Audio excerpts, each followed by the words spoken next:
সকলোকে প্ৰভু যীশু খ্ৰীষ্টৰ নামত নমস্কাৰ।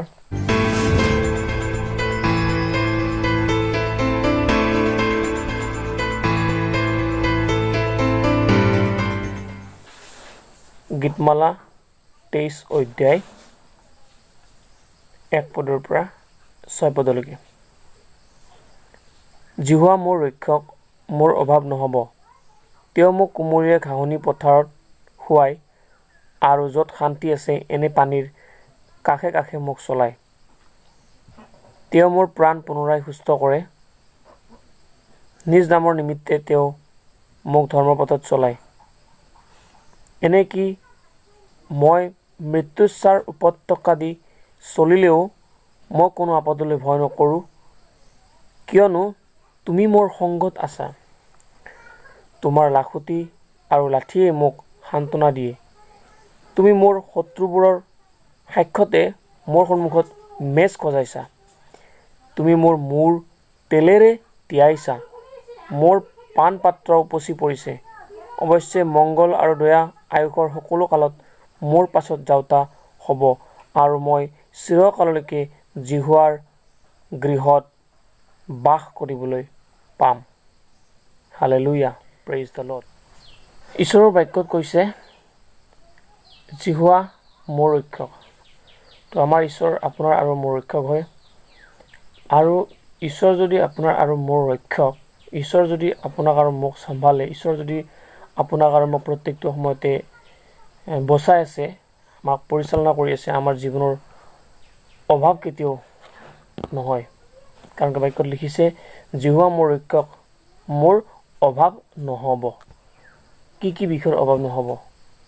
অকল খোৱা লোৱা পিন্ধা উৰা, টকা পইচা ধন সম্পত্তি, অকল সেইটোৱে নেকি অভাৱ? নহয়, আমাৰ আত্মিক জীৱনৰো এটা অভাৱ আছে। আমাৰ আত্মিক যিটো জীৱন, সেই জীৱনটোৰ বিষয়ে ইয়াতে কোৱা আছে যে জিহুৱা মোৰ ৰক্ষক। তো জিহুৱা যদি মোৰ ৰক্ষক, কোনটো ৰক্ষক? অকল শৰীৰটোৰ, আমাৰ শৰীৰটোৰ ৰক্ষক নেকি? নহয়, আত্মা, প্ৰাণ আৰু শৰীৰ, এই তিনিটাৰে ৰক্ষক হয় আমাৰ ঈশ্বৰ। আৰু আমাৰ ঈশ্বৰ যদি এই তিনিওটাৰ ৰক্ষক হয়, তেতিয়াহ'লে আমাৰ জীৱনত, মোৰ জীৱনত, আপোনাৰ জীৱনত একো অভাৱ কেতিয়াও নহয়। সেই গতিকে ইমান ধুনীয়াকৈ লিখিছে ইয়াতে, আৰু কৈছে একদম লাষ্টৰ পদটোত চাব, 6 পদটোত কৈছে অৱশ্যে মংগল আৰু দয়া আয়ুসৰ সকলো কালত মোৰ পাছত যাওঁতা হ'ব, আৰু মই চিৰকাললৈকে জিহুৱাৰ গৃহত বাস কৰিবলৈ পাম। আমেন। মংগল আৰু কি কৈছে? মংগল আৰু আয়ুস, মংগল আৰু দয়া, মংগল আৰু দয়া আমাৰ জীৱনৰ শেষ নিশ্বাসলৈকে, যেতিয়ালৈকে আমি মানে এই পৃথিৱীত জীয়াই থাকিম, সেই সময়লৈকে মংগল আৰু দয়া বোলে আমাৰ পিছে পিছে আমাৰ লগত যাওঁতা হ'ব লিখা আছে। আমেন, আমেন, প্ৰেইজ দ্য লৰ্ড। আৰু লগত লিখা আছে আমি সেই মংগল আৰু দয়াটো আমাৰ লগত থাকিবই, আৰু লগত লিখা আছে কি আমি চিৰকাললৈকে ঈশ্বৰৰ জীৱনময় গৃহত, ঈশ্বৰৰ ঘৰত, ঈশ্বৰৰ লগত একেলগে বাস কৰিব কাৰণে পাম। হালেলুয়া। তো আজিৰ এই ৰবিবাৰৰ দিনত মই ঈশ্বৰক বহুত বহুত ধন্যবাদ কৰোঁ। আজি যে ইমান সুন্দৰ